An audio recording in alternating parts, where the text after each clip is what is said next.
Hello students, कैसे हैं आप सभी।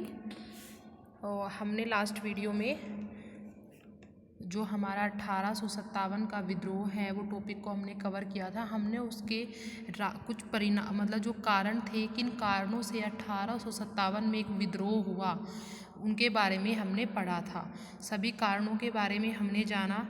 तो विद्रोह जो है वो असफल क्यों रहा, उसके भी कुछ कारण थे। विद्रोह की असफलता के भी कुछ कारण रहे हैं, तो उनके बारे में आज हम जानेंगे। तो विद्रोह की जो 1857 का विद्रोह हुआ उसकी असफलता के क्या कारण थे। निश्चित समय की प्रतीक्षा न करना, क्योंकि एक निश्चित समय, ये समय से पहले ही ये क्रांति जो है आरंभ हो गई थी, तो इसलिए ये जो विद्रोह है वो असफल रहा। क्रांति की असफलता का जो कारण है वो इसका समय से पहले ही शुरू हो जाना था, क्योंकि ये जो क्रांति थी ये 31 मई 1857 की जो डेट इसमें दी गई थी उसको निश्चित की गई थी, लेकिन जो मंगल पांडे थे उनकी फांसी से जो सैनिक थे वो उत्तेजित हो गए थे, तो जिससे क्या है विद्रोह का जो समय है वो पहले ही विद्रोह जो है आरंभ कर दिया गया था। मंगल पांडे को फांसी दे दी गई तो उससे सैनिक जो है उत्तेजित हो गए और उन्होंने पहले ही विद्रोह को शुरू कर दिया। तो इससे क्या हुआ कि समय से पहले ही इसका आयोजन किया गया, ये विद्रोह शुरू हो गया, तो इसलिए ये असफल रहा, क्योंकि जो योजनाएं थी वो भी पूर्ण नहीं हुई थी।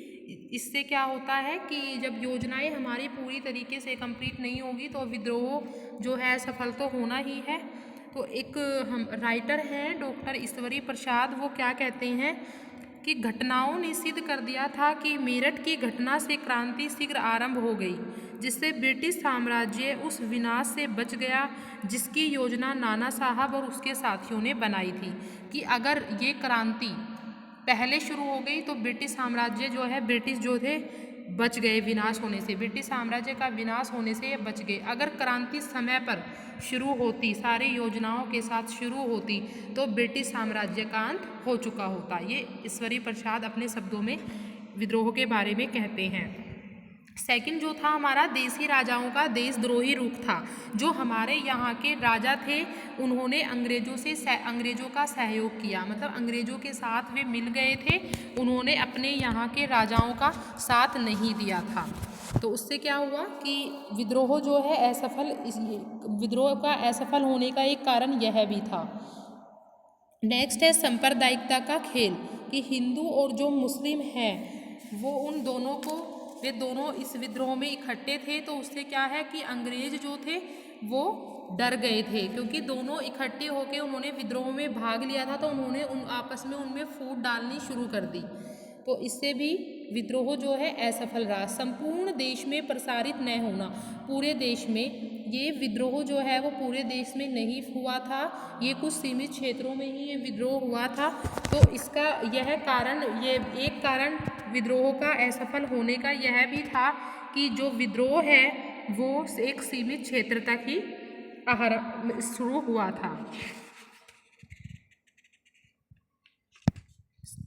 नेक्स्ट है शस्त्रास्त्रों का अभाव। जो हमारे यहाँ पर, हमारे पास में जो विद्रोही थे, जो विद्रोह कर रहे थे, उनके पास कुछ शस्त्र नहीं थे, हथियार जो हैं वो अच्छे हथियार नहीं थे, हथियारों की कमी थी। तो इससे और अंग्रेजों के पास अच्छे अच्छे हथियार थे, तो वे जीत जाते हैं और ये जो विद्रोह था ये असफल हो जाता है। सहायक साधनों का अभाव, जो साधन हमें विद्रोह में चाहिए थे, जो सहायक थे, जो हमारी हेल्प करते, विद्रोहियों की जो हेल्प करते, वो भी इनके पास नहीं थे।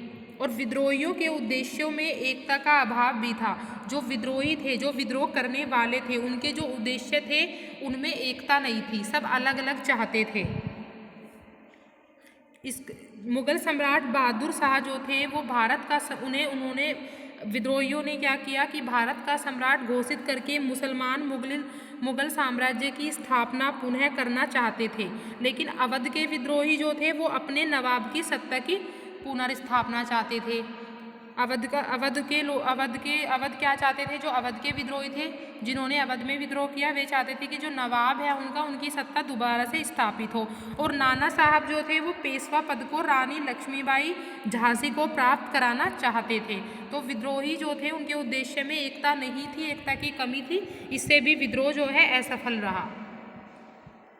सैनिक संख्या में अंतर, जो सैनिक थे उनकी संख्या में अंतर था। अंग्रेजों के पास सैनिकों की संख्या ज़्यादा थी और जो विद्रोही थे उनके पास सैनिकों की संख्या कम थी, तो इससे भी विद्रोह जो है असफल हुआ। सीमित क्षेत्र और सीमित जनधार, कुछ सीमित क्षेत्र तो था ही, हर जगह ये विद्रोह नहीं हुआ था। और जो व्यक्ति थे सभी व्यक्तियों ने इसमें भाग नहीं लिया था। बौद्धिक वर्ग ने इस विद्रोह को सहानुभूति और दृष्टि से नहीं देखा। दूसरे सहयोगी कारण ब्रिटिश कूटनीति जो थी उसकी सफलता थी, तो इसलिए यह विद्रोह जो था असफल रहा। जो बौद्धिक वर्ग था उन्होंने इस विद्रोह में कोई रुचि नहीं ली थी, तो इसलिए सीमित जन ने इसमें भाग लिया और सीमित ही क्षेत्र था, इससे भी ये विद्रोह जो है असफल रहा।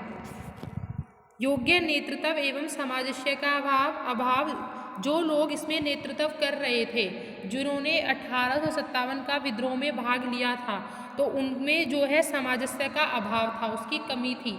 वे अपना अपना भला चाह रहे थे, बाकी वो समाज को देखकर नहीं चल रहे थे। और राजनीतिक चेतना जो थी, राजनीतिक चेतना की भी इसमें कमी थी और राष्ट्रीय भावना की भी इस विद्रोह में कमी थी, इसलिए जो विद्रोह है वो असफल रहा। विद्रोह की असफलता जो है वो आरंभ से ही निश्चित हो गई थी, शुरू में ही विद्रोह की असफलता का पता हमें चल गया था।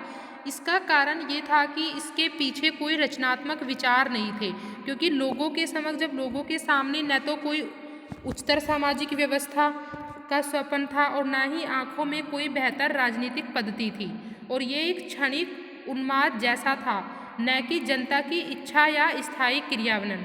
ना तो इसमें कोई जनता की इच्छा थी और ना ही कोई स्थायी क्रिया थी।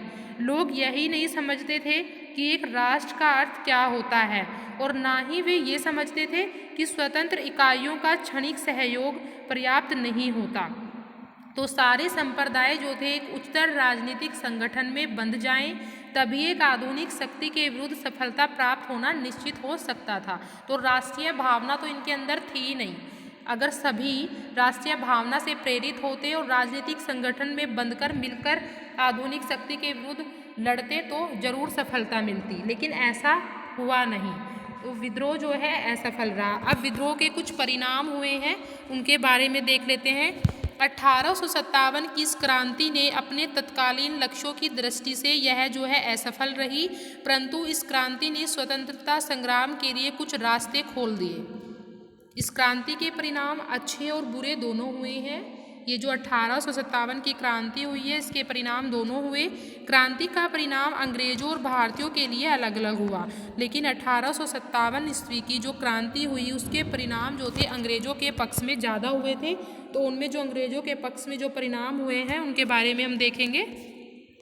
सत्ता का हस्तांतरण, सत्ता को छीन लेना, उन्होंने सत्ता को छीन लिया और अपनी सतर्कता में वृद्धि की। अब वो बहुत ज़्यादा स्ट्रिक्ट हो गए थे भारतीयों के प्रति, और शस्त्रास्त्र पर प्रतिबंध उन्होंने लगा दिए थे, हथियारों पर उन्होंने प्रतिबंध लगा दिया था। देसी राजाओं से मित्रता, और देसी राजाओं से मित्रता कर ली थी। पाश्चात्य सभ्यता के प्रभाव में वृद्धि, जो पाश्चात्य सभ्यता है उसका प्रभाव यहाँ पर बढ़ गया था। अंग्रेजी शिक्षा को इन्होंने माध्यम बनाया और पाश्चात्य सभ्यता का ही इन्होंने यहाँ पर प्रसार किया, अंग्रेजी शिक्षा पर ज़्यादा ध्यान दिया। भारतीयों से दूरी में वृद्धि, भारतीयों से दूरी बनाए रखे इन्होंने, और भी दूरी यहाँ पर भारतीयों से हो गई थी। सरकार की नीति में परिवर्तन, और जो सरकार थी उनकी नीति में भी यहाँ परिवर्तन हो चुका था। आत्मबल में वृद्धि, उनका आत्मबल जो था वो भी बढ़ चुका था अंग्रेजों का। और राजनीतिक जागृति, राजनीतिक में भी जागृत हो चुके थे। संगठन की प्रेरणा और एकता की प्रेरणा इन लोगों को मिल चुकी थी। तो सारा जो जब विद्रोह असफल हो गया तो अंग्रेजों को जो है काफ़ी चीज़ें इनसे मिली। अगर ये जीत जाते तो अंग्रेज यहाँ से निकल जाते, लेकिन क्या हुआ कि विद्रोह जो है असफल रहा। उसमें कुछ कमियां विद्रोहियों की ही थी, जिससे ये विद्रोह जो है सफल रहा। इसके कुछ अन्य फैक्ट्स हैं, आप देखेंगे। 1857 का महान आंदोलन भारत का पहला स्वतंत्रता संग्राम था। किसने कहा है ये? पट्टाभी सीतारमैया ने। ये कुछ अलग अलग जो व्यक्ति हैं उन्होंने अपने मत रखे हैं कि किसी ने 1857 के विद्रोह को क्रांति माना तो किसी ने संघर्ष माना। ये आप देखेंगे।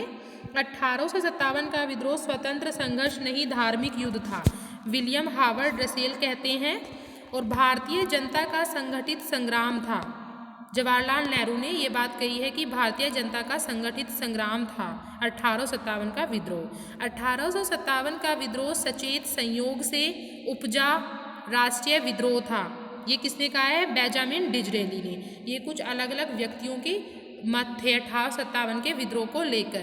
तो आज हमने 1857 का विद्रोह का जो हमारा टॉपिक है वो कंप्लीट कर लिया है। उसके कारण क्या हुए, उसके महत्व क्या हुए, उसके परिणाम क्या हुए और स्टार्टिंग में उसका स्वरूप कैसा था, ये हमारा टॉपिक यहाँ पर कंप्लीट हो जाता है स्टूडेंट्स। नेक्स्ट वीडियो में हम नेक्स्ट टॉपिक की बात करेंगे। आज के लिए इतना ही। Thank you.